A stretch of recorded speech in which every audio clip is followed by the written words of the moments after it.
Let us go to question number 21 and let's see it's from which chapter.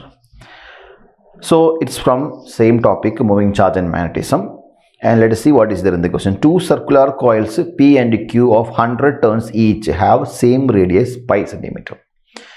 The current in P and R are 1 ampere and 2 ampere respectively. P and Q are placed with their planes perpendicular to their centers coincide. The resultant magnetic field induction at the center of the coil is √x millitesla, where x is the question. അപ്പോൾ ഇവിടെ similarity ഉള്ളത് ഏതൊക്കെയാണ്? Number of turns, radius. ഇത് രണ്ടും എന്താണ്? രണ്ട് കോയിലുകൾക്കും same ആണ്. പിന്നെ അവരുടെ സെൻറ്റേഴ്സ് ഒക്കെ P and Q are placed with their planes mutually perpendicular with their centers coincide എന്ന് പറയുന്നുണ്ട്. അപ്പം നമ്മൾ എന്ത് ചെയ്യും? ഇതാണ് നമ്മുടെ ഒരു കോയിൽ. ഓക്കെ, നമുക്ക് എന്ത് ചെയ്യാം? ഇതാണ് നമ്മുടെ ഒരു coil. Okay, let us see. This is the one of the coil. Okay, അപ്പോൾ ഈ കാണിച്ചിരിക്കുന്ന കോയിൽ അല്ലേ, അതിൻ്റെ പ്ലെയിനിന് പെർപെൻഡിക്കുലർ ആയിട്ടാണ് രണ്ടാമത്തെ ആളുടെ പ്ലെയിന് കിടക്കേണ്ടത്. So let us draw like this. This is the concept. Okay, അപ്പോൾ ഇവരുടെ സെൻറ്ററുകൾ എന്ത് ചെയ്യുന്നു? കോയിൻസൈഡ് ചെയ്യുന്നു എന്നിവിടെ പറയുന്നുണ്ട്. അപ്പം ഇതിൽ നമുക്കറിയാം, നമുക്ക് കറണ്ട് ഏത് ഡയറക്ഷനിലും ആയിക്കോട്ടെ, ഒന്നെങ്കിൽ ആ ഫീൽഡ് ഡൗൺ ആയിരിക്കും അല്ലെങ്കിൽ അപ്പ് ആയിരിക്കും. Magnitude will be same. അങ്ങനെ വരുമ്പോൾ ഇപ്പം ഞാൻ ഈ കാണുന്ന പോലെ കറണ്ട് ഡയറക്ഷൻ ഞാൻ എന്ത് ചെയ്യാണ്? ആൻറ്റി ക്ലോക്ക് വൈസ് ആക്കി എടുത്തു ഈ കാണുന്ന കോയിലെന്ന് വിചാരിക്കാം. അങ്ങനെയാണെങ്കിൽ ആ ഡയറക്ഷനിൽ നമ്മൾ എന്ത് ചെയ്യും? നമ്മുടെ കൈവിരലുകൾ മടക്കിയാൽ തമ്പ് നിൽക്കുന്ന ഒരു പോയിൻ്റ് ഉണ്ട്. ആ പോയിന്റിലേക്ക് നമുക്ക് എന്ത് ചെയ്യാം? B1ൻ്റെ ഡയറക്ഷൻ കൊടുക്കാം. So B1 will act along this direction. Okay, B1 ഈ ഡയറക്ഷനിൽ ആക്ട് ചെയ്തു.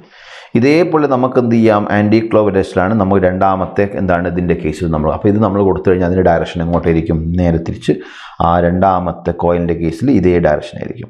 അപ്പോൾ ഇത് ഡയറക്ഷൻ എന്ന് പറഞ്ഞാൽ എങ്ങോട്ടായാലും കുഴപ്പമില്ല, ഇത് മ്യൂച്വലി പെർപെൻഡിക്കുലർ ആയിട്ട് തന്നെ ഉണ്ടാവത്തുള്ളൂ. അതിൻ്റെ മാഗ്നിറ്റ്യൂഡ് നിങ്ങൾ എങ്ങനെ എടുത്താലും ശരിയായിരിക്കും. അതുകൊണ്ട് ഡയറക്ഷൻ ക്ലോക്ക് വൈസ് ആവാം, ആൻറ്റി ക്ലോക്ക് വൈസ് ആവാം, അതിൽ നമുക്കിവിടെ പ്രശ്നങ്ങളില്ല. അപ്പോൾ ഇതാണ് നമ്മുടെ റിസൾട്ടൻ്റ് B എന്ന് പറഞ്ഞിരിക്കുന്നത്. ആ B നെറ്റ് ആണ് കണ്ടുപിടിക്കേണ്ടത്. അപ്പോൾ B നെറ്റ് എന്ന് പറയുമ്പോൾ ഞാൻ ഇതിനെ B1 ഇതിനെ B2 എന്നും കൊടുത്താൽ B net is equal to നമ്മളിങ്ങനെ കൊടുക്കാം √, ഇങ്ങനെ കൊടുക്കാം. നമുക്ക് ഈ കാണുന്ന പോലെ B1² പ്ലസ് B2² എന്ന് കൊടുത്തേക്കാം. അതിൽ B1 എന്ന് പറയുന്നത് μ0 ni1/2r എന്ന് കൊടുത്തേക്കാം. രണ്ടാമത്തെ ആളുടെ B2 എന്ന് പറഞ്ഞാൽ μ0 n × I2/2r എന്ന് കൊടുത്തേക്കാം. ഈ വാല്യൂസ് നമ്മൾ ഈ കാണുന്ന ഇക്വേഷൻ നമ്മൾ സബ്സ്റ്റിറ്റ്യൂട്ട് ചെയ്ത് കഴിഞ്ഞാൽ നമുക്ക് അപ്രോക്സിമേറ്റ് എത്ര കിട്ടും? √20 millitesla എന്ന് കിട്ടും. അതായത് എക്സിൻ്റെ വാല്യൂ എത്രയായിരിക്കും? എക്സിൻ്റെ വാല്യൂ എത്രയായിരിക്കും? 20 ആയിരിക്കും നമുക്ക് ഇവിടെ നിന്ന് കിട്ടാൻ പോകുന്നത് ഇഫ് യു ആർ സബ്സ്റ്റിറ്റ്യൂട്ടിങ്. കാരണം ഇതിനകത്ത് ഈ രണ്ട് ഇക്വേഷനകത്ത് നിങ്ങൾക്കറിയാം I1 I2 കൊടുക്കേണ്ട പണികൾ ബാക്കിയെല്ലാം എന്താണ്? സെയിം ആണ്.